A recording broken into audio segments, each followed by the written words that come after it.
Hi hello నమస్తే. నాకు ఏదన్నా అతి పెద్ద బాధాకరమైనటువంటి టాపిక్ ఏమన్నా మాట్లాడాల్సి వస్తే, ఏ టాపిక్ అయితే నాకు మాట్లాడేటప్పుడు బాధేసిద్దో ఆ టాపికే ఇది. ఈ రోజు నుంచి కోర్టు జడ్జిమెంట్ ఒకటి వచ్చింది. ఆ కోర్టు జడ్జిమెంట్ని తెలుగు ఛానల్స్ చాలా అత్యుత్సాహంగా తెలుగు ఛానల్స్ విపరీతంగా స్ప్రెడ్ చేస్తున్నారు. అదేంటంటే, రిజర్వేషన్స్ కోసం హిందూ అని మీరు సర్టిఫికేట్లో రాయటం అనేది రాజ్యాంగ ఉల్లంఘనే అని సుప్రీంకోర్టులో ఒక జడ్జిమెంట్ వచ్చింది. అసలు ఆ జడ్జిమెంట్ గురించి మాట్లాడేటప్పుడు చరిత్ర మీకు చెబుతున్నాను, దయచేసి మీరు స్కిప్ చేయకుండా చూడండి. మీకు కొద్దిగా ఎంత లెంగ్త్ అయితే వీడియో నాకైతే తెలియదు, but I try to make it short as possible. Okay, మరి మొత్తం వింటే కానీ మీకు అసలు జడ్జిమెంట్ యొక్క సారాంశం ఏంటనేది మీకు అర్థం కాదు. ఓకే, నేను మొదటి నుంచి కూడా చెప్తా ఉన్నాను ఏంటంటే, బలవంతుడు బలహీనుడి మీద పడి తొక్కటం అనేది ఇది అన్యాయం, అక్రమం, దుర్మార్గం అని నేను చాలా రోజుల నుంచి చెప్తున్నాను. బలవంతుడు అంటే ఇట్ కెన్ బి కుల బలం అయి ఉండొచ్చు, మత బలం అయి ఉండొచ్చు, ఆర్థిక బలం అయి ఉండొచ్చు, శారీరక బలం అయి ఉండొచ్చు, లేదంటే మంది బలం అయి ఉండవచ్చు. ఒకడికంటే వేరేవాడు బలహీనుడు అయినప్పుడు ఆ బలహీనుడిని మనం తొక్కడం అనేది అన్యాయం అని నేను చాలా రోజుల నుంచి చెప్తున్నాను. అలాంటి వివక్షకు గురైనటువంటి ఒక జాతి ఏమైనా ఉందంటే scheduled castes, not SC STs, only ఎస్సీస్. ఎస్సీలు మాత్రమే అన్యాయం అయిపోయారు. భారతదేశంలో జరిగినటువంటి అతిపెద్ద కుట్ర జరిగిన ప్రతిసారి బలవుతూ వచ్చింది దళితులు. ఏం జరిగింది అనేది చరిత్రలో నేను క్లియర్గా చెప్తున్నాను ఏం జరిగింది అనేది. సెన్సెస్ 1881 జనాభా లెక్కలకు ముందు కులాలుగా ఇలా విభజించబడ్డారు. ఒకటి బ్రాహ్మిన్స్, రెండు caste with social positions, high social position, అంటే caste with social high position and inferior castes అని మూడు క్యాస్ట్లుగా డివైడ్ చేశారు 1881. చూడండి, ఆ పేరులోనే పెద్ద వివక్ష. Brahmans first, caste with higher social position inferior castes అంట. ఇన్ఫీరియర్ క్యాస్ట్ అంటే రాశారు ఇక్కడ 1881 సెన్సెస్లో కంటే ముందు. ఓకే, మనం అర్థం చేసుకోవచ్చు ఇన్ఫీరియర్ క్యాస్ట్ అంటే ఎంత నీచమైనటువంటి ఒక భావన అనేది ఉందో. ఓకే, అంటే ఈ ఇన్ఫీరియర్ క్యాస్ట్లో ఎస్సీలు మాత్రమే లేరు, ఎస్సీ, ఎస్టీ, బీసీలు ముగ్గురు ఉన్నారనమాట ఇన్ఫీరియర్ క్యాస్ట్లో అప్పుడు 1881కి ముందు. ఓకే, అయితే ఈ 1881లో జనాభా లెక్కలు చేశారు. 1881 జనాభా లెక్కలు చేసినప్పుడు అప్పుడున్నటువంటి కులాలని, మతాలని రెండింటిని కలుపుతూ బ్రిటిష్ వాళ్ళు ఇలా రాయకూడదండి, ఇన్ఫీరియర్ క్యాస్ట్ అని రాయటం ఇది అన్యాయం, హ్యూమన్ డిగ్నిటీకి అన్యాయం అని చెప్పేసి వాళ్ళు కొద్దిగా మార్చారు 1881లో. బ్రిటిష్ వాళ్ళు ఏమని రాశారంటే, ఒకటి Brahmins, Hindu castes, non Hindu caste అని 3 రకాలుగా మార్చారు. మరి ఇక్కడ బ్రాహ్మిన్స్ కూడా హిందూ క్యాస్టే కదా, మరి వీళ్ళని ఎందుకు హిందూ క్యాస్ట్లో బ్రాహ్మిన్స్ని కలపలేదంటే, చాలా అత్యున్నతమైనటువంటి బ్రహ్మదేవుళ్ళుగా పిలువబడతారు కాబట్టి, అప్పటికే ఆ వేదాలు అవన్నీ రాసి ఉన్నాయి కాబట్టి, సో వాళ్ళని సపరేట్గా వేశారు. మిగతా హిందువులు మొత్తాన్ని వేరే సపరేట్గా వేశారు. ఈ నాన్ హిందూ క్యాస్ట్ అని ఒక హెడ్డింగ్ పెట్టారు, రాశారు. ఈ నాన్ హిందూ క్యాస్ట్లో వీళ్ళున్నారు, మాదిగా అని క్లియర్గా రాసి ఉంది, మాదిగా అని రాసి ఉంది. నాన్ హిందూ క్యాస్ట్లో మాదిగా. ఈ మాదిగా అంటే దేశం మొత్తం మీద ఉన్నటువంటి ఎస్సీలు అనుకోండి, ఇప్పుడు ఉన్నటువంటి చమార్లు కానీ, మాదిగా మొత్తం ఈ మాదిగలు కలిసి ఉండొచ్చు. ఓకే, ఈ నాన్ హిందూ క్యాస్ట్ అంటే ఇప్పుడు ఉన్నట్టు ఎస్సీలు ఎవరైతే ఉన్నారో వీళ్ళందరూ హిందువులు కాదు. యాక్చువల్గా వీళ్ళందరూ హిందువులు కాదు. ఎందుకు హిందువులు కాదంటే, ఈ హిందూ మతంలోకి వీళ్ళని రానివ్వల, పంటెత్తి పేడెత్తి చేసేటువంటి నీచమైన పనులకు వాడుకున్నారు కాబట్టి ఈ వీళ్ళని కూడా హిందువులని పిలిస్తే మరి వీళ్ళకి అవమానం కదా, అందుకని వీళ్ళని రానివ్వల హిందూ మతంలోకి. వేదాలు చదివిన చంపేసేవాళ్ళు, టెంపుల్కి వచ్చిన చంపేసేవాళ్ళు, గుడికి దగ్గరికి రానిచ్చేవాళ్ళు కాదు. వీళ్ళే నేచర్ని పూజించుకుంటూ ఉండేవాళ్ళు. ట్రైబల్ రిలీజియన్స్ అంటారు. ట్రైబల్ రిలీజియన్స్ అని ఇప్పుడు చెట్లు, పువ్వులు, సూర్యుడిని, రైట్, మొక్కల్ని, ఇప్పుడు కనుక తండాల్లో ఏమో శ్రీరాముడు శ్రీకృష్ణుని పూజించరు కదా. ఇప్పుడు తండాల్లో అక్కడ ఏదో ఒక చిన్న వాళ్ళ వేరు దేవతలను పూజిస్తుంటారు కదా ట్రైబల్స్. అలాగే ఇప్పుడు వీళ్ళు నాన్ హిందూ క్యాస్ట్లుగా ఈ ఎస్సీలు ఉన్నారు. అప్పుడు అప్పటికి ఒక 100 సంవత్సరాల తర్వాత 1932లో ఇంకొకసారి జనాభా లెక్కలు చేయాల్సి వచ్చింది. ఈ జనాభా లెక్కలు ఎందుకు చేయాల్సి వచ్చిందంటే ఆ టైంలో బ్రిటిష్ వాళ్ళు ఎలక్టోరల్ రిప్రజెంటేషన్కి ఒక మీటింగ్ పెడదాం అనుకున్నారు. ఈ జనాభా లెక్కలు చేసిన తర్వాత పెట్టాలని ప్లానింగ్తో ఉన్నారు కాబట్టి ఇక్కడ వాళ్ళు ఎలక్టోరల్ రిప్రజెంటేషన్ అనేటువంటి ఒక కాన్సెప్ట్ వచ్చింది. ఈ ఎలక్టోరల్ రిప్రజెంటేషన్ అంటే ఏం లేదు, వైఎస్ఆర్సీపీ వాళ్ళు ఉన్నారు, లేదంటే టీడీపీ వాళ్ళు ఉన్నారు, వాళ్ళ పార్టీ మీటింగ్ పెట్టాలి లీడర్స్తో మీటింగ్ పెట్టాలంటే మీరు ఎలా మీటింగ్ పిలుస్తారు? ఆ ఎస్సీ నుంచి ఒక నాయకుడిని, బీసీ నుంచి ఒక నాయకుడిని, ఓసీ నుంచి ఒక నాయకుడిని, క్రిస్టియన్ నుంచి ఒక నాయకుడు, హిందూ నుంచి ఒక నాయకుడు, ముస్లిం నుంచి ఒక నాయకుడు, ఇట్లా ఒక గ్రూప్ నుంచి ఒక్కొక్క రిప్రజెంటేటివ్ని తీసుకుంటారు కదా. అలాగే ఎలక్టోరల్ రిప్రజెంటేటివ్స్ని తీసుకోవటానికి ఒక మీటింగ్ పెడదామనేటువంటి ఒక ఎలక్టోరల్ రిప్రజెంటేషన్ కోసం ప్లాన్ జరిగింది. అప్పుడు దానికోసం వాళ్ళు ఏం చేశారంటే మైనారిటీస్ని డివైడ్ చేశారు. ఇక్కడ ప్రాబ్లం వచ్చింది ఎస్సీలకి. The first problem started for ఎస్సీస్. ఇక్కడ ప్రాబ్లం వచ్చింది మైనారిటీస్ ఎవరు అనేది మీరు కొంతమంది మైనారిటీస్కి డివైడ్ చేశారు. వాళ్ళని ఎవరెవరంట Sikh minorities, Muslims minorities, Christians minorities, Buddhists minorities, Dalits minorities, SC ఎస్టీలు మైనారిటీస్. ఇక్కడ ప్రాబ్లం వచ్చింది. ఇవన్నీ మతాలు సిక్, ముస్లిం, క్రిస్టియన్, బుద్ధిస్ట్ మతాలు ఒకే ఒక్కటి కులం దళిత్స్, ఎస్సీ ఎస్టీలు దళితులు, ఎస్సీ ఎస్టీలు మైనారిటీస్. ఇక్కడ ప్రాబ్లం వచ్చింది ఎస్సీ ఎస్టీలకి. వీటిలో ఎక్కువగా దళితులు క్రిస్టియన్స్గా కన్వర్ట్ అయ్యారు. ఇప్పుడు వాళ్ళ రిప్రజెంటేషన్ తీసుకోవాలి. రిప్రజెంటేషన్ తీసుకునేటప్పుడు క్రిస్టియన్స్ని తీసుకోవాలి, దళితుల్ని తీసుకోవాలి రిప్రజెంటేటివ్స్గా. ఒక పర్టికులర్ సెక్ట్ నుంచి క్రిస్టియన్స్ దళితులు ఉన్నారు, దళితుల్లో క్రిస్టియన్స్ ఉన్నారు. కాబట్టి వాళ్ళు ఏం చేశారంటే సపరేట్ ఓన్లీ దీనికోసం అని చెప్పేసి ఏం చేయాలి, క్రిస్టియన్స్ ఒక చిన్న లైన్ రాశాడు కింద. ఎవరైతే ఎస్సీలో క్రిస్టియన్స్ ఉన్నారో వాళ్ళని క్రిస్టియన్ గ్రూపులో వేయండి అన్నారు. ఎస్సీస్లో ఎవరైనా క్రిస్టియన్ మతం తీసుకొని ఉన్నారో వాళ్ళని క్రిస్టియన్ మైనారిటీలో వేయండి, ఎస్సీని మాత్రం సపరేట్గా వేయండి అన్నారు. షెడ్యూల్ క్యాస్ట్కి దిస్ బికేమ్ ఏ కర్స్. ఇప్పుడు ఈరోజు పడ్డ కష్టాల మొత్తానికి ఇదే బేస్, ఇదే. ఓకే, ఈ ఎస్సీలో ఉన్న వాళ్ళని క్రిస్టియన్స్గా మార్చండి అంటే ఎందుకు మార్చమన్నారు? కేవలం ఈ ఎలక్టోరల్ రిప్రజెంటేషన్ డూప్లికేషన్ అయింది కదా. ఎస్సీలను కూడా మైనారిటీలో కలిపినప్పుడు క్రిస్టియన్స్ ఆల్రెడీ మైనారిటీ అయినప్పుడు ఇప్పుడు ఈ మైనారిటీలో ఉండాలా అనేవాడు దళితుడు క్రైస్తవుడిగా మానే దళితుడికి సమస్య అయింది కాబట్టి వాళ్ళు ఏం చేశారంటే ఈ గ్రూప్ని ఇట్లా స్ప్లిట్ చేశారు. కాబట్టి వీళ్ళు ఏం చేస్తారంటే క్రిస్టియన్గా మారిన వాళ్ళని క్రిస్టియన్ గ్రూపులు వేసి మిగతా వాళ్ళని ఎస్సీలోనే ఉంచండి అని చెప్పేసి ఎలక్టోరల్ పెట్టింది. This became a curse for them. Okay, ఇది రిజర్వేషన్స్ కోసం కాదు, ఇది కేవలం ఒక ఎలక్టోరల్ రిప్రజెంటేషన్ కోసం పెట్టిన దాన్ని ఎంత మిస్యూజ్ అయింది దేశంలో ఆ తర్వాత అనేది మీకు చెబుతున్నాను. ఓకే, ఇది 1932 సెన్సస్లో జరిగింది. ఈ టైంలోనే అంబేద్కర్ వర్సెస్ మహాత్మా గాంధీ మీద ఒక ఆర్గ్యుమెంట్ జరిగింది. అంబేద్కర్ వర్సెస్ మహాత్మా గాంధీ ఈ ఎలక్టోరల్ రిప్రజెంటేషన్స్ కోసం పట్టుబెట్టాడు అంబేద్కర్.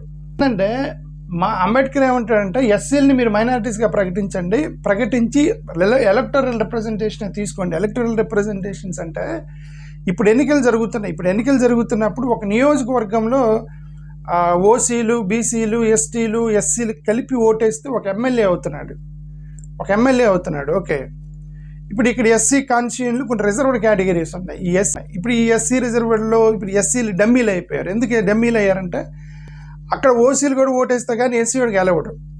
ఎస్సీలు ఓసీ క్యాండిడేట్కి ఓట్లు వేస్తున్నారు కానీ ఒకవేళ ఎస్సీ వాడు నిలబడితే ఓసీ క్యాండిడేట్లు వేయట్లే.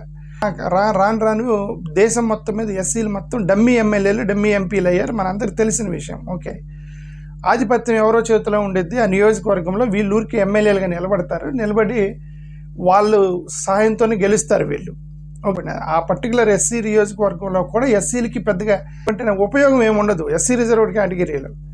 అందుకనే ఆ రోజు అంబేద్కర్ ఏమన్నాడంటే మాకు ఎలక్టోరల్ ఇవ్వండి అంటే. ఎలక్టోరల్ అంటే ఏంటంటే ఎస్సీలు మాత్రమే ఎన్నుకుంటారు ఎమ్మెల్యేని. ఒక ఎస్సీ ఎమ్మెల్యేని ఎస్సీలు మాత్రమే ఎన్నుకుంటారు, మిగతా ఓట్లు మాకు సంబంధం లేదు. ఓకే, 2 లక్షల మంది జనాలకు ఒక ఎమ్మెల్యే పెట్టారు కదా నియోజకవర్గంలో అన్ని కులాలు కలిపి. అలా కాదు, 2 లక్షల ఎస్సీలకు ఒక ఎమ్మెల్యేని, 2 లక్షల ఎస్టీలకు ఒక ఎమ్మెల్యేని, 2 లక్షల ఓసీలకు ఒక ఎమ్మెల్యే అట్ట పెట్టుకోండి అన్నారు. అది అంబేద్కర్ చేసింది. దాన్ని మహాత్మా గాంధీ వ్యతిరేకించాడు. మహాత్మా గాంధీ వ్యతిరేకించి ఇదిగో ఇక్కడ కొన్ని ఆర్గ్యుమెంట్స్ తీసుకొచ్చాడు మహాత్మా గాంధీ గారు. ఆయన ఆర్గ్యుమెంట్స్ ఏం తీసుకొచ్చారంటే, ఈ ఎస్సీలు హరిజన్ లాంటి వాళ్ళు, హరిజన్ అంటే పీపుల్ ఆఫ్ గాడ్ అని చెప్పేసి ఒక థీరీ పట్టుకొచ్చాడు మహాత్మా గాంధీ గారు. పీపుల్ ఆఫ్ గాడ్, హరిజన్ అనేటువంటి పదం తీసుకొని వచ్చేసి, హరి అంటే దేవుడు అనమాట, హరి జన్ అంటే దేవుని మనుషులు, ఓకే అని పెట్టాడనమాట. హరిజన్ అని పట్టుకొని వచ్చేసి ఆయనకి ఆర్గ్యుమెంట్ పట్టుకొచ్చాడు. ఈ ఆర్గ్యుమెంట్ పట్టుకొచ్చి వీళ్ళు కూడా హిందువులే అని, ఇప్పుడు ఇక్కడ వీళ్ళు ఏమన్నారు, ఇక్కడ నాన్ హిందువులో రాశారు కదా, మాదిగల్ని నాన్ హిందూ క్యాస్ట్లో రాశారు కదా 1881లో. ఇప్పుడు ఈయన వాళ్ళు కూడా హిందువులే, ఎందుకంటే వాళ్ళు కూడా నేచర్ని పుట్టని పూజిస్తున్నారు కదా, వాళ్ళు కూడా హిందువులే అని చెప్పేసి మహాత్మా గాంధీ ఇక్కడ ఆర్గ్యుమెంట్ చేశాడు. డివిజన్ ఆఫ్ కంట్రీ, ఇప్పుడు మీరు ఇలాగే ఎలక్టోరల్ రిప్రజెంటేషన్ తీసుకొచ్చేసి ఎస్సీలు మొత్తాన్ని, ఎస్సీలు ఓట్లతోనే ఎస్సీ ఎమ్మెల్యేని పెంచుకొని ఓసీలు ఓట్లతోటి ఓసీలని ఎమ్మెల్యేని ఎంచుకుంటే డివిజన్ అనేది వచ్చింది. ఇది కరెక్ట్ కాదు, మన ఏరియా ప్రకారమే మనం ఓట్లు తీసుకోవాలి, కామన్గానే ఓట్లు తీసుకోవాలని ఒక ఆర్గ్యుమెంట్ పట్టుకొచ్చాడు. సరే, ఏది వాళ్ళిద్దరి మధ్య పెద్ద ఆర్గ్యుమెంట్ జరిగింది, వాళ్ళిద్దరు ఒక సంధి జరిగింది మహాత్మా గాంధీకి అంబేద్కర్కి ఈ పర్టికులర్ ఆర్గ్యుమెంట్లో. ఓకే, ఆర్గ్యుమెంట్లో ఇది 1932లో జరిగినటువంటిది. 1947 ఆగస్టు 15వ తారీఖున భారతదేశానికి స్వాతంత్రం వచ్చింది. అది రెండో ప్రపంచ యుద్ధం జరిగింది. అప్పుడు బ్రిటిష్ వాళ్ళు మీకు స్వాతంత్రం ఇచ్చేస్తా ఉన్నారు. మనం మా భారతదేశంతో పాటు చాలా దేశాలకు ఇచ్చారు అదే టైంలో. సో ఈ 1947లో స్వాతంత్రం వచ్చింది. స్వాతంత్రం రాగానే ఇదంతా వెళ్ళిపోయింది. ఇప్పుడు ఇదంతా లేదు, ఇదంతా బ్రిటిష్ కాలంలో జరిగింది. ఇదంతా కులగణన ఇది మొత్తం కూడా బ్రిటిష్ వాళ్ళు చేశారు. ఇదంతా వాళ్ళ పరిపాలనకు అనుగుణంగా చేసుకున్నటువంటివి. ఇదంతా భారతదేశంలో ఆగస్టు 15వ తారీఖున స్వాతంత్రం వచ్చింది. అదే రోజు మధ్యాహ్నం వాళ్ళు మీటింగ్ పెట్టుకున్నారు. మీటింగ్ పెట్టుకొని 12.5% రిజర్వేషన్స్ ఇవ్వాలి దేశం మొత్తం మీద ఎస్సీ ఎస్టీలకి అని చెప్పేసి ఆ రోజే 1947 స్వాతంత్రం వచ్చిన రోజు మధ్యాహ్నమే అంబేద్కర్ ప్రకటించాడు దాన్ని. ఆ రోజు ఈ క్రిస్టియన్స్కి రిజర్వేషన్స్ లేదు అనేది లేదు. ఎవరికి? ఎస్సీ ఎస్టీలు మొత్తానికి ఇస్తా ఉన్నారు. ఈ ఎస్సీ ఎస్టీలు ఈ క్రైస్తవులు కూడా ఉన్నారు. ఈ క్రిస్టియన్ మైనారిటీ ఉంది కదా, ఇక్కడ క్రిస్టియన్ మైనారిటీకి రిప్రజెంటేషన్గా థామస్ అని ఒక అతను ఉన్నాడు అక్కడ. ఆ థామస్ అనే అతను చాలా థ్యాంక్స్ చెప్పాడు వీళ్ళందరికీ. ఎందుకంటే మా క్రైస్తవ మతంలో ఎక్కువగా దళితులే ఉన్నారు కాబట్టి వాళ్ళు బెనిఫిట్ పొందుతారు రిజర్వేషన్ ద్వారా అని ఇతను హర్షం వ్యక్తం చేశాడు పాపం క్రిస్టియన్ థామస్. కానీ ఏమైందంటే అప్పుడు క్యాస్ట్ సర్టిఫికేట్లకి అప్లికేషన్స్ పెట్టుకుంటూ పోయారు. ఇక్కడ ఈ 1947 ఆగస్టు 15 నుంచి 1949 మధ్యలో 2 సంవత్సరాలు ఉందన్నమాట. ఈ 2 yearsలో క్యాస్ట్ సర్టిఫికేట్లకి అప్లికేషన్ పెట్టినప్పుడు అందరూ ఎస్సీ సర్టిఫికేట్ పెట్టినప్పుడల్లా రిలీజియన్ దగ్గర క్రిస్టియన్ రాస్తున్నారు. చాలామంది ఎస్సీలు క్రిస్టియన్ రాశారు. అక్కడ హిందూ పెద్దలకి ప్రాబ్లం మొదలైంది. హిందూ జనాభా పడిపోతుందేమో అనేటువంటి ఒక ఆలోచన వచ్చింది హిందూ పెద్దలకి. ఆలోచన వచ్చి ఇది 1949 కాన్స్టిట్యూయెంట్ అసెంబ్లీ జరిగింది. 1949 కాన్స్టిట్యూయెంట్ అసెంబ్లీలో 1932 సెన్సెస్ని రిఫర్ చేశారు. ఇక్కడ చూడండి 1932 సెన్సెస్ని రిఫర్ చేశారు. 1932 సెన్సెస్ ప్రాబ్లం ఏంటి? ఇది ఓన్లీ రిప్రజెంటేటివ్ ఎలక్టోరల్ రిప్రజెంటేషన్ పెట్టారు. ప్రతి గ్రూప్ నుంచి లీడర్స్ని రిప్రజెంటేటివ్ తీసుకోవడానికి పెట్టారు, రిజర్వేషన్ కోసం కాదు. Okay, number 1. నెంబర్ 2, ఇక్కడ దళితుల్లో ఉన్నటువంటి ఎస్సీలని క్రిస్టియన్ గ్రూపుల్లో వేసి అక్కడి నుంచి రిప్రజెంటేషన్ తీసుకోండి అన్నారు, డూప్లికేషన్ అవాయిడ్ చేయడానికి. ఇది నేను చెప్పాను కదా, ఇది వాళ్ళకి శాపమైందని. దీన్ని రిఫర్ చేసి వీళ్ళు ఏం చేశారంటే ఎస్సీలని క్రిస్టియన్స్ని సపరేట్ గ్రూపులు వేసారు కాబట్టి ఎస్సీలు క్రిస్టియన్స్ ఎస్సీలు కాదు అని చెప్పి ఫస్ట్ ఇది ఈ 1949 కాన్స్టిట్యుయెన్సీస్లో ఒక ఆర్గ్యుమెంట్ పట్టుకొచ్చాడు ఒక అతను, ఆర్ఎస్ఎస్కి సంబంధించినటువంటి ఒక representative, is part of RSS ఆ టైంలో. ఓకే, అతను పట్టుకొచ్చాడు. అక్కడి నుంచి వీళ్ళకి కష్టాలు మొదలైంది ఎస్సీలకి. ఇప్పుడు అతను అనగానే ఆర్గ్యుమెంట్ మొదలైంది. ఆర్గ్యుమెంట్ అయితే ఈ మధ్యలో ఏమైందంటే ఇప్పుడు వాళ్ళు అల్టిమేట్గా డిస్కస్ చేసుకొని ఒక ఆప్షన్ ఇచ్చారు క్రిస్టియన్స్కి. క్రిస్టియన్ పెద్దలు మొత్తాన్ని పిలిచి ఆప్షన్ ఇచ్చారు. ఎందుకంటే మీకు సిక్కు, ముస్లిం, క్రిస్టియన్, బుద్ధిస్ట్ వీళ్ళందరూ కూడా మైనారిటీ ఉంది కదా, ఈ మైనారిటీస్ మొత్తాన్ని మైనారిటీ స్టాటస్ ఇస్తాము. బట్ ఇక్కడ ఈ ఎస్సీలు కూడా మైనారిటీసే. 1932లో ఈ ఎస్సీలు మీ మైనారిటీ కాదు, మైనారిటీ ఓన్లీ రిలీజియన్స్కి మైనారిటీ ఇస్తాం కానీ కులాలకి మైనారిటీ ఇవ్వకూడదని మేము అనుకుంటున్నాము ఇక్కడ అన్నారు 1949 కాన్స్టిట్యూయెంట్ అసెంబ్లీలో. అప్పుడు అంబేద్కర్ లేదు మీరు ఎస్సీలకి మైనారిటీస్ ఇవ్వాల్సిందే అని చెప్పేసి ఆయన అంబేద్కర్ కొట్లాడాడు. ఈ మైనారిటీస్లో ఒకవేళ అంబేద్కర్ చెప్పినట్టు జరిగితే ఈ క్రిస్టియన్స్, బుద్ధిస్టులు వీళ్ళతో పాటు ఎస్సీలు కూడా మైనారిటీస్ అయి ఉండేవాళ్ళు. బట్ వాళ్ళు ఒప్పుకోలేదు ఆ రోజు. ఎస్సీలకి మైనారిటీ స్టాటస్ ఇవ్వకుండా మతాలకు మాత్రమే మైనారిటీస్ ఇచ్చారు. ఓకే, ఇక్కడ మళ్ళీ ఒక ప్రాబ్లం అయింది. ఈ క్రిస్టియన్ పెద్దలను పిలిచి, ఎందుకంటే మీ ఎస్సీల్లో చాలామంది క్రైస్తవులు ఉన్నారు, ఇప్పుడు మేము మైనారిటీ స్టాటస్ ఇస్తున్నాం క్రిస్టియన్స్కి, రిజర్వేషన్ మీకు ఎస్సీ రిజర్వేషన్స్ కావాలా, మైనారిటీ స్టాటస్ కావాలా, మీరు చెప్పండి అని అడిగారు వీళ్ళని. ఎస్సీలని చాలామంది తొక్కారన్నారే, ఈ ఎస్సీలని తొక్కిన వాళ్ళలో క్రైస్తవులు కూడా ఉన్నారు. ఇది క్రైస్తవ పెద్దలు చేసిన కుట్రకి బలయ్యారు ఎస్సీలు. క్రైస్తవ పెద్దలు చేసిన కుట్ర ఏంటంటే ఇక్కడ వాళ్ళని మైనారిటీ స్టాటస్ కావాలా, రిజర్వేషన్స్ కావాలా కోరుకోండి అన్నారు పెద్దల్ని. ఈ క్రైస్తవ పెద్దలందరూ ఎవరండి? అప్పుడు క్రైస్తవ పెద్దల్లో ఎవరు కూడా ఎస్సీలు లేరు. బిషప్లు, పెద్ద పెద్ద క్రైస్తవ ఆర్గనైజేషన్లు, స్కూళ్ళు, Christian schools, Saint yawns, Saint Peter అని పెద్ద పెద్ద స్కూల్స్ పెట్టి ఫారెన్ డబ్బులతోటి స్కూల్స్ రన్ చేస్తున్నటువంటి క్రైస్తవ పెద్దలు ఉన్నారు. వాళ్ళే కదా క్రైస్తవ రిప్రజెంటేటివ్లు. అప్పుడు రోమన్ క్యాథలిక్ పెద్ద పెద్ద చర్చిలు ఫారెన్ ఫండ్ తోటి కోట్ల రూపాయలు సంపాదిస్తున్నటువంటి వాళ్ళల్లో ఎస్సీలు ఎవరు లేరు. అప్పుడు 1980లోనో 1990లోనో ఫస్ట్ దళిత బిషప్ అయ్యాడు. అంతవరకు క్రైస్తవ బిషప్లు మొత్తం కూడా నాన్ దళితులే అనమాట. ఇప్పుడు వాళ్ళని పిలిచి మీకు ఏం కావాలంటే వాళ్ళు ఏమంటారు? మైనారిటీ స్టాటస్ అడిగారు. ఎందుకు? వాళ్ళకున్న ఆస్తులు, వాళ్ళకున్న చర్చిలు, స్కూళ్ళు, క్రిస్టియన్ స్కూల్స్, క్రిస్టియన్ కాలేజీలు, మిషన్ హాస్పిటళ్ళు, వీటన్నిటిని ప్రొటెక్ట్ చేసుకోవడానికి చూస్తారు. కానీ దళితుడికి నువ్వు రిజర్వేషన్ ఇవ్వమని వాళ్ళకేం ప్రేమ ఉంటుంది? వాళ్ళకి క్రిస్టియన్ బిషప్స్కి వాళ్ళు మాకు మైనారిటీ స్టాటస్ ఇవ్వండి, మాకు రిజర్వేషన్ వద్దన్నారు. ఎవరు ఇప్పుడు బలైంది ఇప్పుడు ఎస్సీలు బలయ్యారు. అటువంటి దీనికి క్రిస్టియన్ పెద్దలు చేసిన ఒక స్వార్థపూరితమైనటువంటి పనికి బలైంది ఎస్సీలు. ఓకే, ఆ రోజు మాకు ఎస్సీలు పేదోళ్ళండి, వాళ్ళందరూ పూరిగుడిసెల్లో ఉంటారు, వాళ్ళకి రిజర్వేషన్స్ ఇవ్వండి, ఇది అన్యాయం, అక్రమం అని చెప్పి ఆ రోజు కనుక బిషప్పులు అడ్డం తిరిగి ఉంటే వీళ్ళని కాపాడటానికి పాపం వీళ్ళు కాపాడబడి ఉండేవాళ్ళు. వాళ్ళు పోతే పోయారు. మా క్రిస్టియన్ హాస్పిటల్, క్రిస్టియన్ స్కూళ్ళు, క్రిస్టియన్ బిషప్లు, చర్చిలు అవి బాగుపడితే చాలని చెప్పేసి వీళ్ళని తొక్కారు పాపం వీళ్ళు క్రిస్టియన్ బిషప్లు. జరిగింది ఇదే. మీరు తిట్టుకున్నా సరే ఇది సత్యం. ఓకే, అప్పుడు ఈ అంబేద్కర్ ఏం చేశాడంటే ఈ క్రిస్టియన్ రిప్రజెంటేటివ్ ఒక ఆయన ముఖర్జీ అని ఒక ఆయన ఉన్నాడు. ఆయన ముఖర్జీ దగ్గరికి వెళ్ళి, అతను ఆల్రెడీ గవర్నర్గా పనిచేశాడు వెస్ట్ బెంగాల్లో. అతని దగ్గరికి వెళ్ళి అంబేద్కర్ చెప్పాడు, ఇదే నువ్వు మైనారిటీ స్టాటస్ కావాలని కోరుకుంటున్నావు, వాళ్ళల్లో ఎక్కువగా మా దళితులు ఉన్నారు. అంబేద్కర్ చెప్పింది, వాళ్ళల్లో ఎక్కువగా మా దళితులు ఉన్నారు, ఆల్రెడీ సిక్కులు కొట్లాడుతున్నారు మాకు ఎస్సీ స్టాటస్ ఇవ్వమని. మీరెందుకు మైనారిటీ స్టాటస్ కోరుకున్నారు? మీరు కూడా కొట్లాడండి, మీరు కూడా తిరగబడండి అని అంటే వీళ్ళు అన్నారు, లేదు మా రిలీజన్లో, మాకు క్రైస్తవ మతంలో కులాలు లేవు, మాకు మైనారిటీ స్టాటస్ కావాలని చెప్పారు వీళ్ళు. అంబేద్కర్ సైకిల్ వేసుకొని మరీ చెప్పాడు, మీకు అన్ని తర్వాత సఫర్ అవుతారు, మా దళితులు సఫర్, వాళ్ళేలా క్రైస్తవ పెద్దలు, కానీ మా మైనారిటీ స్టాటస్ కావాలన్నారు. ఒకటి జరిగింది. అయినా సరే అంబేద్కర్ ఎంతవరకు కాపాడాలో అంతవరకు కాపాడాడు క్రైస్తవుల్ని. షెడ్యూల్ క్యాస్ట్ వాళ్ళని.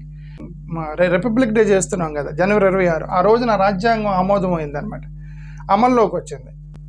ఆ రాజ్యాంగంలో అంబేద్కర్ 2 పదాలు రాశాడు. ఇవన్నీ రాయాల, వీటన్నిటి రాయాల. పాపం అంబేద్కర్ ఏంటంటే రాజ్యాంగం చాలా క్లీన్గా ఉండాలి, నంబర్ 1గా ఉండాలి, దేశ ప్రపంచంలోనే ది బెస్ట్ రాజ్యాంగం ఉండాలని చెప్పేసి కలలుగా అన్నాడు అంబేద్కర్.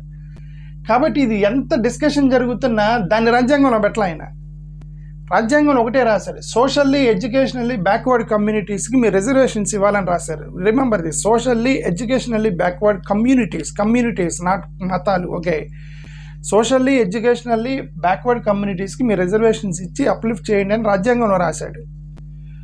ఆర్టికల్ 14 రాశాడు, ఈక్వాలిటీ ఇర్రెస్పెక్టివ్ ఆఫ్ రిలీజియన్, మతాలకు అతీతంగా అందరూ సమానమే అని రాశాడు ఆర్టికల్ 14. ఆర్టికల్ 15 మత ప్రాతిపదికన నువ్వు వివక్ష చూపించకూడదు అని రాశాడు ఆర్టికల్ 15. ఆర్టికల్ 25 మత స్వేచ్ఛ ఉంది అని రాశాడు. Article 19 freedom of expression and freedom of speech అనేది ఉంది. Article 21 Liberty you should not and personal freedom and Liberty article 21. ఇవన్నిట్లో కూడా there is no discrimination on Christians or Muslims or Hindus, everybody is same in the constitution. రాజ్యాంగంలో అందరూ ఒకటే. 1950 August 10న మొత్తానికి సమస్య మొదలైంది. అదేంటంటే ప్రెసిడెన్షియల్ ఆర్డర్ ఒకటి వేశారు. ఇప్పుడు ఆర్ఎస్ఎస్ వాళ్ళు వీళ్ళందరూ ఏంటంటే మత కన్వర్షన్ జరిగిపోతూ ఉన్నాయి, అందరూ కూడా మత మార్పులు చేస్తూ ఉన్నారు, మొత్తం హిందూ పాపులేషన్ పడిపోయింది, ఎక్కువ అవుతాయని ఇప్పుడు వీళ్ళకి భయం వేసి ఆర్ఎస్ఎస్ వాళ్ళు వీళ్ళందరూ ఏం చేశారంటే అప్పుడున్నటువంటి బాబు రాజేంద్ర ప్రసాద్ గారి దగ్గరికి వెళ్ళి ఆయన్ని కన్విన్స్ చేసుకొని ఆయన ద్వారా ఒక ప్రెసిడెన్షియల్ ఆర్డర్ పంపించారండి. Presidential order, it is not in the constitution. ఇది కనుక కాన్స్టిట్యూషన్లో పెడితే అతిపెద్ద ద బెస్ట్ కాన్స్టిట్యూషన్లో ఒక మచ్చ అయి ఉండేది. అది కనుక రాజ్యాంగంలో అంబేద్కర్ పెట్టుంటే అంబేద్కర్ రాసినటువంటి ద బెస్ట్ కాన్స్టిట్యూషన్కి అదొక పెద్ద మాయన మచ్చ అయి ఉండేది. కాబట్టి ఆయన పెట్టాల Ambedkar he wants to make it constitution very clean and clear crystal. Socially educational backward communities మీరు అప్లిఫ్ట్ చేయాలి. ఆర్టికల్ 14 అందరూ సమానమే. ఆర్టికల్ 15 మత ప్రాతిపదికగా వివక్ష చూపకూడదు. ఆర్టికల్ 25 మత స్వేచ్ఛ ఉంది. Article 19 freedom of expression. Article 21 personal Liberty. Okay, personal Liberty irrespective of religion. Very క్లియర్గా రాశాడు అంబేద్కర్ రాజ్యాంగాన్ని. రాజ్యాంగం అమల్లోకి వచ్చిన 80 రోజుల తర్వాత ఒక ప్రెసిడెంట్ ఒక సర్క్యులర్ ద్వారా ఒక చిన్న లిటిగేషన్ పెట్టారు. ఇక్కడది ఏంటంటే హిందూ తప్ప మిగతా వాళ్ళెవరు ఎస్సీలుగా పరిగణించబడరు అని ఒక సర్క్యులర్ పంపించాడు ప్రెసిడెంట్, భారత రాష్ట్రపతి. ఓకే, దీన్ని ఇప్పుడు వీళ్ళు రాజ్యాంగంలో ఉంది అంటారు కదా, రాజ్యాంగంలో లేదు. Ambedkar is very clear and crystal in his constitution. ఆ తప్పు అంబేద్కర్ చెయ్యబోడు, చేయలేదు కూడా. ఎందుకంటే అదొక పెద్ద మాయన మచ్చ. ఆ మచ్చ రాజ్యాంగంలో పెట్టదలుచుకోలేదు, అది పెట్టలేదు. తర్వాత వాళ్ళు ప్రెసిడెంట్ ఆర్డర్ ద్వారా పాస్ చేసుకున్నారు అంతే. ఇది ప్రెసిడెంట్ ఆర్డర్ కూడా ఏంటంటే 6 నెలల్లో అప్రూవ్ అవ్వాలి, కానీ వాళ్ళు 1951 వరకు వాళ్ళు పార్లమెంట్ పెట్టలేదు. ఇప్పుడు ప్రెసిడెంట్ ఏదైనా ఒక ఎగ్జిక్యూటివ్ ఆర్డర్ ఇచ్చినప్పుడు ఒక 6 monthsలో దాన్ని పార్లమెంట్లో అప్రూవ్ చేయాలి. కానీ 1 year వరకు నెక్స్ట్ పార్లమెంట్ సెషన్ జరగలేదు. అంటే యాక్చువల్లీ ఇది వ్యాలిడిటీగా సరే ఇదంతా కోర్టులో జరుగుతుంది. ఏదైనా సరే హిందూ తప్ప అనేది ఒక ప్రెసిడెంట్ ఆర్డర్ పంపించారు. అక్కడి నుంచి ఆ ప్రెసిడెంట్ ఆర్డర్ని బట్టి క్రైస్తవులు రిజర్వేషన్స్ లేకుండా పోతున్నాయి. ఓకే, హిందూ అని రాస్తేనే ఎస్సీ సర్టిఫికేట్ ఇస్తూ ఉన్నారు. 1956లో సిక్కుల్ని యాడ్ చేశారు. 1956లో సిక్కులు కొట్లాడారు. ఎందుకంటే ఇది అన్యాయం, ఇది సిక్కులు హిందువులు మాత్రమే ఎస్సీ లేనిది, మా వాళ్ళు కూడా ఎస్సీలు ఉన్నారు, వాళ్ళు కూడా పేదరికంలో ఉన్నారు, వాళ్ళు కుటుంబిట్టాడుతున్నారు, వాళ్ళు దళిత కాలనీలో ఉంటున్నారు, వాళ్ళు కూడా వివక్ష ఉంది, వాళ్ళు కూడా పురుగుడుసులో ఉంటున్నారు, వీళ్ళకి ఎందుకు ఎవరైనా వీళ్ళు కొట్లాడారు సిక్కులు. కొడితే 1956లో హిందూ సిక్ అనే 2 పదాలు యాడ్ చేశారు. హిందూ సిక్ 1956 నుంచి హిందువులు సిక్కులు తప్ప మిగతా వాళ్ళు ఎవరికి ఎస్సీ సర్టిఫికేట్ ఇవ్వాలి. తర్వాత బుద్ధిస్టులు కొట్లాడారు. బుద్ధిస్టులు కూడా మళ్ళీ కొట్లాడితే 1990లో మళ్ళీ బుద్ధిస్టులు కలిపారు. ఇప్పుడు హిందూ, సిక్, బుద్ధిస్ట్, సిక్ ఈ 3 మతాలు తప్ప మిగతా వాళ్ళకి ఎస్సీ రిజర్వేషన్ లేదు. అంటే ఇప్పుడు ప్రస్తుతానికి సఫర్ అవుతుంది క్రిస్టియన్స్, ముస్లిమ్స్కి లేదు. ఇది చరిత్ర. ఇప్పుడు వీళ్ళని యాడ్ చేయడానికి కోర్టులో కొట్లాడుతుంటే ఆర్ఎస్ఎస్ వాళ్ళు, బీజేపీ వాళ్ళు దీన్ని సపోర్ట్ చేయట్లేదు, వీళ్ళిద్దరిని యాడ్ చేయడానికి. ఇప్పుడు సిక్కుల్ని, బుద్ధుల్ని యాడ్ చేసినట్టు వీళ్ళిద్దరిని కూడా యాడ్ చేయండి అంటే వాళ్ళు సపోర్ట్ చేయట్లేదు. ఎందుకు సపోర్ట్ చేయట్లేదు? 2 reasons. ఒకటి, ముస్లిమ్స్ వాళ్ళకి కొన్ని ప్రాబ్లం ఉంది. ఏంటంటే ఒకటి, వాళ్ళు పొలిటికల్ రైవల్స్. బీజేపీ, ఆర్ఎస్ఎస్ వాళ్ళకి ముస్లిం కమ్యూనిటీ అనేది పొలిటికల్ రైవల్గా తీసుకుంటున్నారు. ఎందుకంటే ఇప్పుడు వాళ్ళ మీద రాజకీయం చేస్తే తప్ప వీళ్ళకి ఓట్లు పడావు. ఇప్పుడు ఏంటంటే ముస్లిమ్స్ని, మన భారతదేశంలో ఉన్న ముస్లిమ్స్ని పాకిస్తాన్ వాళ్ళకి చూడటం అంతకన్నా దౌర్భాగ్యమైన పరిస్థితి ఏం లేదు. ఓకే, గుంటూరు బస్ స్టాండ్ పక్కన ఒక ముస్లిం ఉంటాడు, ఎవరో పీర్ సాహిబ్.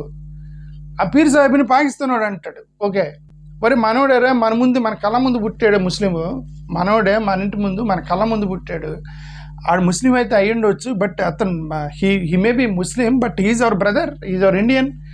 ఓకే, అది లేదు. ఇదేంటంటే పొలిటికల్ అపోనెంట్, వాళ్ళు అపోజిట్ చేస్తున్నారు. ఇది పాకిస్తాన్ అనేటువంటి. సరే, ఎక్కువగా ఈ టెర్రరిజం జరిగిన ప్రతిసారి బలవుతుంది. ఆ ముస్లిమ్స్ వాళ్ళు ఎంచుకున్నటువంటి టెర్రరిజం అనేది ఒక పెద్ద ప్రాబ్లం. ఈ వాళ్ళు ఎక్కడంటే అక్కడ బాంబులు పేల్చినప్పుడల్లా ఎక్కువగా సఫర్ అవుతుంది, చచ్చిపోతుంది హిందువులే. ఓకే, ముస్లిమ్స్ ఏరియాలో టెర్రరిస్ట్ బాంబులు పేల్చారు కదా, వాళ్ళు ఎప్పుడు కూడా హిందూ సమాజంలోకి వచ్చి బాంబులు పేలుస్తున్నారు. కాబట్టి ఇప్పుడు వాళ్ళ మీద శత్రుత్వం పడిపోయింది వీళ్ళకి. సో వాళ్ళు ఒప్పుకోవట్లేదు ముస్లిమ్స్ని యాడ్ చేయడానికి. దీంట్లో క్రిస్టియన్స్ని యాడ్ చేయడానికి ఒకే ఒక కారణం ఏంటంటే రిలీజియస్ కన్వర్షన్ చేస్తున్నారు వీళ్ళు. వీళ్ళకి కనుక ఎస్సీ రిజర్వేషన్స్ వీళ్ళు యాడ్ చేస్తే వీళ్ళు రిలీజియస్ కన్వర్షన్ చేసేస్తారు. ఇప్పటికే దళిత కాలనీలో మ్యాక్సిమం చర్చిలకు వెళ్తున్నారు, వీళ్ళకి వదిలేసామంటే ఇప్పుడు మొత్తం దేశం మొత్తం క్రైస్తవులుగా మార్చేస్తారని చెప్పి భయంతో వీళ్ళన్నీ యాడ్ చేయట్లేదు. ఈ రెండు కారణాలతోటి వీళ్ళిద్దరిని యాడ్ చేయట్లేదు. వాళ్ళు చాలా కారణాలు చెప్తున్నారు. ఇప్పటికీ చాలా కోర్టు కేసులు, రంగనాథ్ మిశ్రా కమిషన్ లాంటి వాళ్ళు, పెరుమల కమిషన్, ఇది చాలా కమిషన్లు వేసి కమిషన్లతోటి కాలయాపన చేస్తున్నారు తప్ప వీళ్ళిద్దరిని యాడ్ చేయట్లేదు. సాధ్యమైన వరకు వీళ్ళిద్దరిని యాడ్ చేయకుండా ఉండడానికి ప్రయత్నం చేస్తుంది బీజేపీ వాళ్ళు. ఓకే, ఇది జరిగింది. ఓకే, క్రైస్తవులు ఎవరు అని అంటే, ఇప్పుడు ఎవరు క్రైస్తవులు అంటే, ఒకటి బాప్టిజం తీసుకున్నవాడు క్రైస్తవుడు, క్రిస్టియన్ పెళ్లి చేసుకున్న వాళ్ళు, చర్చ్ మెంబర్షిప్ ఉన్న వాళ్ళు. ఈ 3 ఆధారాలతోటి ఎవరినైనా క్రైస్తవుడిగా మీరు ప్రూవ్ చేయొచ్చు. అటువంటి ఆధారం ఉన్నా సరే ఈ 3టిని ఆధారంగా క్రైస్తవుడిగా పరిగణించవచ్చు అని కోర్టు జడ్జిమెంట్లు ఇచ్చింది అదన్నా కూడా. అయితే 1998లో ఒక సర్క్యులర్ మెమో వచ్చింది. దీని మీద 2.5 years నేనే కొట్లాడి నేను అలిసిపోయి కూర్చున్నాను. ఓకే, మాకెందుకు లేనట్టు వాళ్ళు ఉన్నారు. నేను ఎంతవరకు కొట్లాడగలను, పిల్లల్ని ఇంట్లో వదిలేసి నేను ఎక్కువ కొట్లాడలేను కాబట్టి ఇది 1998 మెమో ఏంటంటే, ఇది మరీ అన్యాయంగా కోర్టు జడ్జిమెంట్లు మొత్తం baptism certificate, Christian marriage, church మెంబర్షిప్ని ఆధారాలుగా తీసుకుని క్రైస్తవుడిగా పరిగణించమంటే, ఇది మరీ అన్యాయంగా ఇంట్లో ఫోటోలు ఉన్న, సిలువ బొమ్మలు ఉన్న, బైబిళ్ళు ఉన్న, కల్చర్ అంటే క్రిస్టియన్ పండుగ క్రిస్మస్ రోజు కొత్త బట్టలు వేసుకున్న, వీటిని బట్టిని కూడా ఎస్సీ సర్టిఫికేట్ తీసేయమని మరీ దౌర్భాగ్యం 1998లో చంద్రబాబు నాయుడు గారి ప్రభుత్వంలోనే వచ్చింది. ఇది అన్యాయం సార్, తీసేయండి. ఇదేంది ఫోటోలు, ఇదేంది ఫోటోలు, బైబిల్, మెల్లో సిలువులు వేసుకుంటే ఆడికి ఎస్సీ సర్టిఫికేట్ తీసేయటం ఏంది? ఆడి ఇష్టం కదా. ఆడి బాప్టిజం తీసుకొని క్రైస్తవుడికి కన్వర్ట్ అయ్యాడని వాడంతా నీ దగ్గర చెప్పినప్పుడు నువ్వు తీసేయాలి. కానీ ఇదంతా అన్యాయం కదా ఇది అని చెప్పి నేను ఎంత కొట్లాడినా సార్, నా మాట ఎవడేనలా. ఓకే, జరిగింది అది.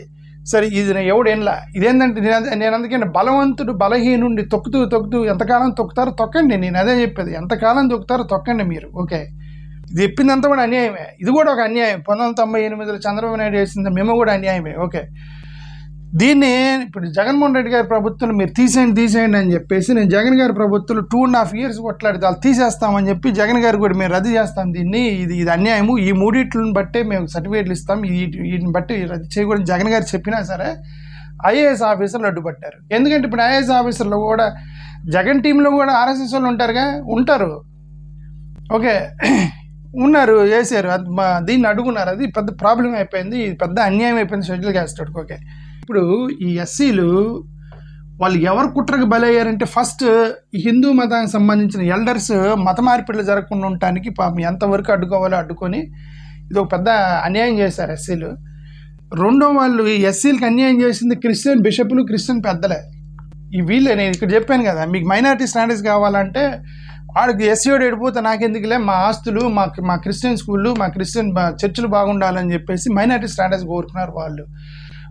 ఓకే, వీళ్ళు అన్యాయం చేశారు ఎస్సీలకి.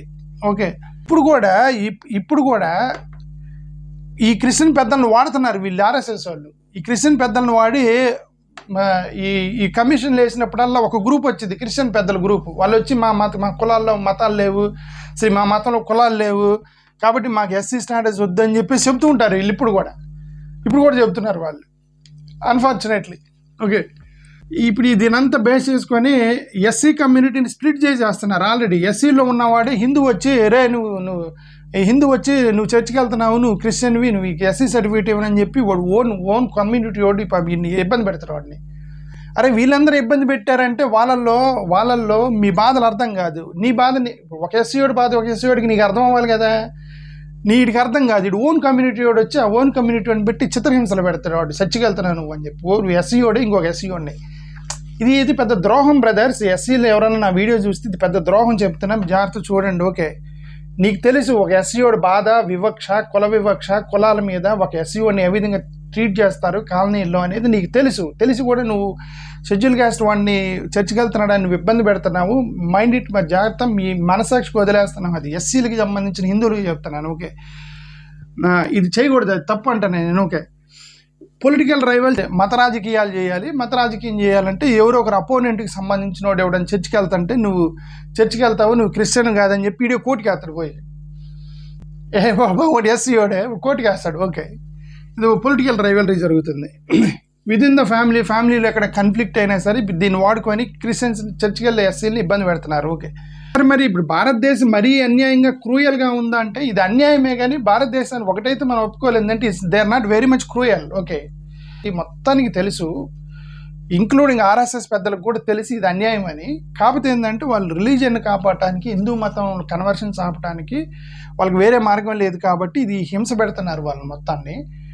బట్ దాని క్రూయల్ అంటే క్రూయల్ ఏం కాదు, ఎందుకంటే ఇప్పుడు దళిత కాలనీలో ఆల్మోస్ట్ 80% అందరు చర్చిలకు పోతున్నారు, కానీ అందరు హిందూ సర్టిఫికేట్ మీద ఉన్నారు. వాళ్ళందరూ చూసి చూడనట్టుగా ఉన్నారు. అంతా నిజం మాట్లాడితే వాళ్ళు చూసి చూడనట్టుగా ఉన్నారు. వాళ్ళ మీద ఏం పెద్ద ప్రెషర్ లేదు, సర్టిఫికేట్లు తీసేయటం ఏం లేదు. ఎందుకంటే అక్కడ ఉన్నటువంటి లోకల్ నాయకులు, ఎమ్మెల్యేలు వాళ్ళకి తెలిసారా ఇది ఎస్సీ ఒకటే పాపం ఎస్సీ కాలనీలో ఉంటాడు, ఈయన ఎందుకు సర్టిఫికేట్ తీసేయటం అని, హిందూ సర్టిఫికేట్లు ఇచ్చేయండి అని చెప్పేసి ఎస్సీలు మొత్తానికి ఎస్సీ సర్టిఫికేట్లు ఇస్తున్నారు, చర్చిలకు వెళ్తున్నావు సరే ఓకే. రెండోది, ఇప్పుడు వీళ్ళందరినీ కన్వర్ట్ చేస్తే హిందూ పాపులేషన్ పడిపోయిద్దని ఆర్ఎస్ఎస్ వాళ్ళు వీళ్ళందరూ భయం, వాళ్ళు ఓన్లీ బెదిరిస్తారే తప్ప సర్టిఫికేట్లు మార్చరు, మాస్గా మార్చరు. ఇప్పుడు వీళ్ళకి నిజంగా కావాలంటే ఇప్పుడు చర్చల ముందు కూర్చొని మొత్తానికి బీసీసీ సర్టిఫికేట్లు, ఎస్సీ సర్టిఫికేట్ తీసేయరు. వీళ్ళు తీసేస్తే ఏమైందంటే పాపులేషన్ మొత్తం పడిపోయింది, హిందూ పాపులేషన్. ఒక 1% పాపులేషన్ పడితేనే పిల్లలు కానండి అంటున్నారు వీళ్ళు. హిందూ పాపులేషన్ పడిపోతుంది, ముస్లిం పాపులేషన్ పెరుగుతుంది, మీరు పిల్లలు కానండి అనేటువంటి వీళ్ళు ఇప్పుడు వీళ్ళు పట్టుకొని క్రైస్తవులు మొత్తాన్ని సర్టిఫికేట్లు, హిందూ సర్టిఫికేట్లు తీసేస్తే వాళ్ళ పాపులేషన్ ఇంకా పడిపోయింది. అందుకని వాళ్ళు చేయట్లా, అది బెదిరిస్తున్నారు, హిరాస్ చేస్తున్నారు, టార్చర్ పెడుతున్నారు తప్ప సర్టిఫికేట్లు మార్చట్లా. ఓకే, అది పొలిటికల్గా ఎక్కువగా మరి ప్రెజర్ చేస్తే క్రైస్తవులు ఓట్లేరు, దళితులు ఓట్లేరు అని చెప్పి, దళితులు మొత్తం క్రిస్టియన్స్ ఉన్నారు ఓట్లేరు అని చెప్పి ఒక పొలిటికల్ ప్రెజర్. మూడోది, కొంత హ్యుమానిటీ అనేది ఉండిద్ది, అదే లోకల్ ఉన్నటువంటి నాయకులు వాళ్ళు చూస్తారు రెగ్యులర్గా వీళ్ళందరూ ఎస్సీ కాలనీలో, ఎస్సీ చిన్న పేదరికంలో అలా కొట్టుమిట్టాడుతూ ఉంటారు, వాళ్ళని ఎందుకు ఇబ్బంది పెట్టడం అనేది కొద్దిగా హ్యుమానిటీ గ్రౌండ్లో కూడా చూసి చూడనట్టుగా వదిలేస్తున్నారు. So India is not so cruel, ఆ మాటకు వస్తే India is not so cruel, but అన్యాయం అయితే చేశారు. అన్యాయం వేరు, క్రూయల్టీ వేరు. భారతదేశంలో మరీ క్రూయల్గా హింస అయితే పెట్టలేదు, మరి చిత్రహింసలు అయితే పెట్టలేదు, బట్ అన్యాయం అయితే చేస్తున్నారు షెడ్యూల్ క్యాస్ట్ వాళ్ళకి, అది నేను చెప్తాను. ఓకే, ఎందుకు చెప్పానంటే ఇప్పుడు నిన్న వచ్చిన కోర్టు కేసు ఏంటంటే, మీరేం పెద్ద కంగారు పడి ఇదిగే మన తెలుగు ఛానల్ చేసే ఓవర్ యాక్షన్ ఏంటంటే, నిన్న వచ్చిన కోర్టు కేసు తెలుగు ఛానల్ చేసే ఓవర్ యాక్షన్ ఏంటంటే, ఇదిగో హిందూ అని రాస్తే సర్టిఫికేట్ లేదు, అది ఏంటంటే నిన్న జరిగిన కేసు ఏంటంటే, నిన్న వచ్చిన జడ్జిమెంట్, అది కోర్టు జడ్జిమెంట్లు అనేది ఒక్కొక్క కేసు మీద ఒక్కొక్క రకంగా వస్తాయి. మీరు దాన్ని ఇప్పటికీ చాలాసార్లు చర్చకి వెళ్ళినంత మాత్రాన్ని క్రైస్తవుడు కాదు అని చెప్పి చాలా జడ్జిమెంట్లు వచ్చాయి. దాని మీద మీరు ఎప్పుడు ఓవర్ యాక్షన్ చేయలేదా? మీడియా చేశారా? జస్ట్ చర్చకి వెళ్ళినంత మాత్రాన క్రైస్తవుడిగా పరిగణించకూడదు అని అదే మద్రాస్ కోర్టు కొన్ని 20-30 జడ్జిమెంట్లు ఇచ్చింది, హర్యానా కోర్టు జడ్జిమెంట్ ఇచ్చింది, ఢిల్లీలో సుప్రీంకోర్టు కోర్టు జడ్జిమెంట్ ఇచ్చింది. ఆ రోజు మీరు చేయని ఓవర్ యాక్షన్ నిన్న వచ్చిన ఒక జడ్జిమెంట్ మీద వీళ్ళు ఓవర్ యాక్షన్ చేస్తున్నారు. నిన్న వచ్చిన జడ్జిమెంట్ ఏంది, ఇక్కడ స్పెసిఫిక్గా ఇది కేసు, ఈ కేసు ఏంటంటే ఒక ఆమె ఆల్రెడీ ఆమె బ్యాప్టిజం తీసుకుంది, సర్టిఫికేట్ ఉంది. ఇప్పుడు ఆమె మీద కోర్టులో కేసు చేసిన వాడి చేతులు ఈమె బ్యాప్టిజం సర్టిఫికేట్ ఉంది, ఆమెకి రెగ్యులర్గా చర్చిలో మెంబర్షిప్ ఉంది, బ్యాప్టిజం తీసుకుంది. ఈ 2 ఆధారాలు ఈమె అపోనెంట్ చేతిలో ఉన్నాయి, ఈమె హిందూ అని సర్టిఫికేట్ తీసుకుందని అతను కోర్టుకి వేసాడు. అతని దగ్గర క్లియర్ ఎవిడెన్సెస్ అని ఇతను బ్యాప్టిజం తీసుకున్నాడని, చర్చిలో మెంబర్షిప్ ఉందని మెయింటైన్ చేస్తాయి. సిఎస్ఐ బ్యాప్టిస్ట్ లాంటి చర్చిలు ఏంటంటే ఆ రిజిస్టర్లు మెయింటైన్ చేసి మెంబర్స్ పేర్లు రాస్తారు అక్కడ. ఓకే, మెంబర్షిప్ ఫీజు తీసుకుంటారు, ప్లస్ బ్యాప్టిజం ఇస్తే సంతకం పెట్టించుకొని అక్కడ రిజిస్టర్లో చేస్తారు బ్యాప్టిజం తీసుకున్నట్టుగా. సో ఎన్ని ఆధారాలన్నీ ఉన్నాయి కాబట్టి ఆమె హిందూ అని రాసావు, నువ్వు కేవలం రిజర్వేషన్స్ కోసం క్రైస్తవులుగా కన్వర్ట్ అయ్యి బ్యాప్టిజం తీసుకొని మెంబర్షిప్, చర్చిలో మెంబర్షిప్ వేసుకొని నువ్వు హిందూ అని రాస్తే చట్టపరంగా అది కుదరదు అని ఈ 1950 షెడ్యూల్ క్యాస్ట్ ఆర్డర్ ప్రకారం ఇచ్చిన జడ్జిమెంట్ మాత్రమే. దాని మీద పెద్ద మీరు ఓవర్ యాక్షన్ చేయకండి. ఇప్పుడు చర్చికి వెళ్ళి ప్రతి వాడిని పట్టుకొని నువ్వు సర్టిఫికేట్ తీసేస్తానని చెప్పి మీరు దయచేసి హరాస్ చేయకండి షెడ్యూల్ క్యాస్ట్ వాళ్ళని.